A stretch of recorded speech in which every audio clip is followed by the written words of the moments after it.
NDFB मुंख्लंफोरनि थाखाय मोनसे अन्थाइ मोनसे मनुमेन्ट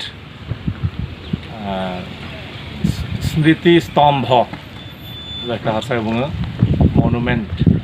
बाहायनो जागोन बे जायगायावनो आरो बेखौ अन्थाइ खाम्फा गायसनगोन जोंनि बिटिआरनि चिफ प्रमद बर' बिथाङा बे सेन्ट्रेलि बेहाय मोनसे मनुमेन्ट जागोन दा 35थि मुंख्लं सान फालिनाय national democratic front of Bodoland मुंख्लं फालिनाय गाबोन जानो थांगासिनो बाक्सानि रुपहि साम'हाथायाव बिटिआरनि मानगोनां श्री प्रमद बर' सार बिथाङा गाबोन जोंनि बाक्सानि रुपहि साम'हाथायाव फैगासिनो दङ। आच्चा सार जों मिथिनो मोनदों बेहाय आरो नुबायबो दं नालाय पेन्डेल खानायाव माने जों खाथिनियासो मिथिदों आरो ओमफ्राय बाखि बेलेगा मिथियाखै दा बेहाय मा प्रग्राम जानो थांदों बेखौ सारहा एसे अननानै फोरमायना होदो रायजोफोरनो। बेहाय NDFBनि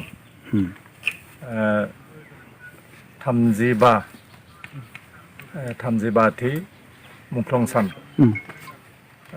फालिनो बेहाय थि खालामनाय जादों। गाबोन अदेबानि 14 सेप्तेम्बर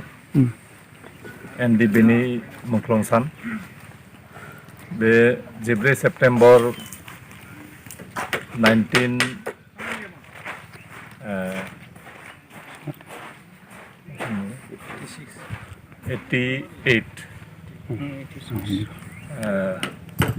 जोहोलाव बांबुरगुराया मुंख्लं जादोंमोन बेनिफ्राय जागायजेननानै खमसे खम 5000 NDFBनि नामाव मुंख्लं जाबाय। बै जाय बिर जोहोलाव जोहोलावजोफ्रा बर' जाथिनि थामोनथानि थाखाय बर' हारि आरो हादोरनि थाखाय दावहाथिलियाव जांख्रिखांनानै दावहाथिलियाव जाय बिथांमोना सुप्रिम सेक्रिफाइस खालामबाय थै जिउ बावसोमबाय बिथांमोनखौ फुजिनो संग्रिनो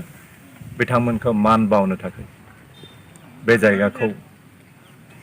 देग्लायनि जे 35थि मुंख्लं सान बेखौ बे जायगाखौ थि खालामनाय जादों आरो बिटिआर एकर्डनि एनेक्सआव थानाय बायदि सालबारि बे जायगाया बिटिआर एकर्डनि जिथुनाखि बर'लेण्ड मुभमेन्टनि मोनसे मिउजियाम बे जायगाखौ सेलेक्ट खालामनाय जादों बे हिसाबै जों बेखौ थि खालामदों गाबोननिफ्राय बेयाव सानसेनि हाबाफारि लानानै बेखौ फालिनाय जागोन। बेहाय गिबि हाबाफारि हिसाबै इउनाइटेड फराम अफ एक्स NDFBनि आफादगिरि सिला बसुमतारी बिथाङा फ्लेग मार्च खालामगोन आरो गाहाय आलासि हिसाबै थागोन बिटिसिनि चिफ प्रमद बर' सार बिथाङा लेङाइ डिपुटि चिफ गबिन्द बसुमतारी थागोन EM रन्जित बसुमतारी थागोन बेनि अनगायैबो गोबां बिटिआरनि EM MCL थागोन समाज सिबियारिफोर थागोन जोंनि सालबारि कलेजनि गाहाय प्रिन्सिपाल बिथाङा थागोन गोबां मुंख्लं नखरनि फेमिलि मुंख्लं नखरनि सोद्रोमा बिथांमोनाबो फैगोन अल आसामनिफ्राय आरो अल आसामनि जेसेबां बारग' NDFB गासै बारग' NDFBनि सोद्रोमाफ्रा बेहाय बाहागो लाफैगोन। थ' नोंथांमोननि चेनेलनि गेजेरजों रायजो राजाफोरखौ गुरै हांख्रायनो सानदों जे नोंथांमोना गासैबो रायजो राजा आइ आफा बिदा फंबाय बिब' बिनानाव बोराइ बेन्थ' सेंग्रा सिख्ला गासैबो लैहोर फैनानै बेहाय बाहागो लाफैनांगौ आरो गाबोननि जिथु हाबाफारि जोंनि बर' जाथिनि बिर जोहोलावजोफोरखौ मान बावनायजों लोगोसे बे हाबाफारिखौ जाफुंसार खालामनायाव जाहाथे मदद हेफाजाब होयो बेनि थाखाय गुरै खावलायनाय थाबाय। गोजोन्थों। लोगोफोर दाथ' नोंथांमोनहा खोनानो मोनबायानो जोंहा NDFB फरामनि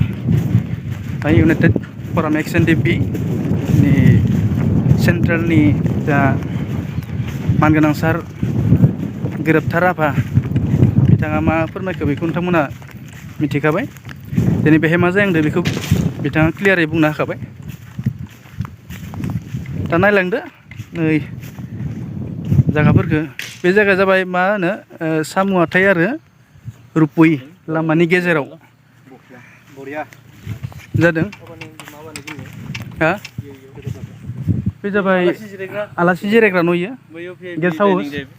VIP आलासि जिरायगोन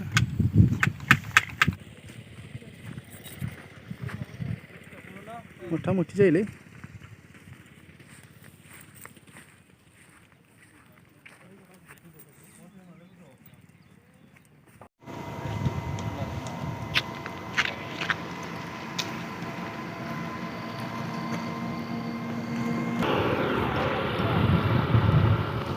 साम' हाथाइ टु मा होनो रुपहि लामा होनो बेखिजा साम' हाथाइ मोनहैयो मा मोनहैयोमोन बेखिजा साम' हाथाइ भकपुर बागमारा जाला सिमला बे लामाजों थाङो बे जाबाय रुपहि लामा रुपहि मोनहैगोन रुपहि सालबारि हटेल लामा गेजेरावनो दङ नै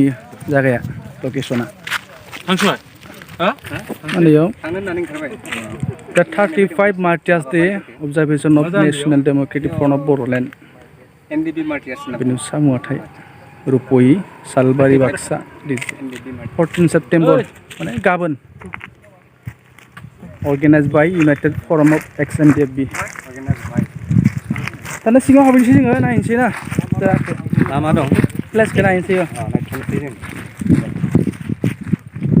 एसे नायना लानि जायगाखौ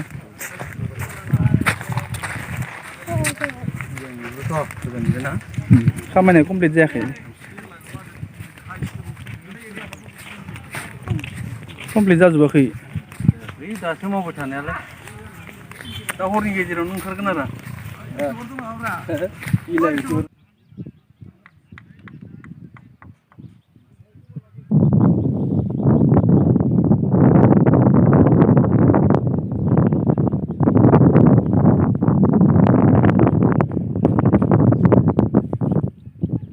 बै जाबाय गेस्ट हाउस आलासि जिरायग्रा न' जाबाय guest house dining VIP dining बियो बारा टाइम लाया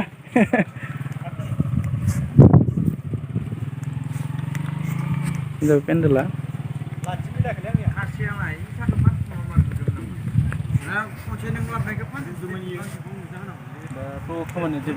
खामानि जाथ'वाखै बानायबायसो दङ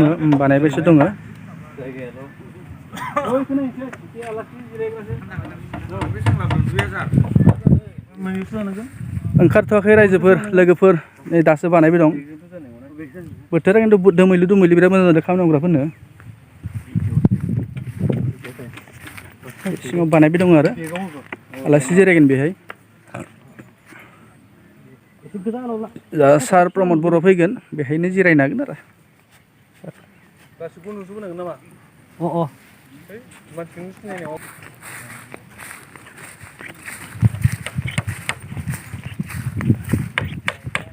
কি हुआ ইয়াতে কি বনাব বলে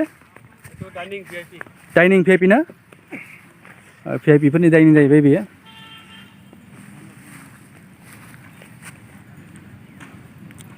ओंखारथ'वाखैनो बानायबाय दङ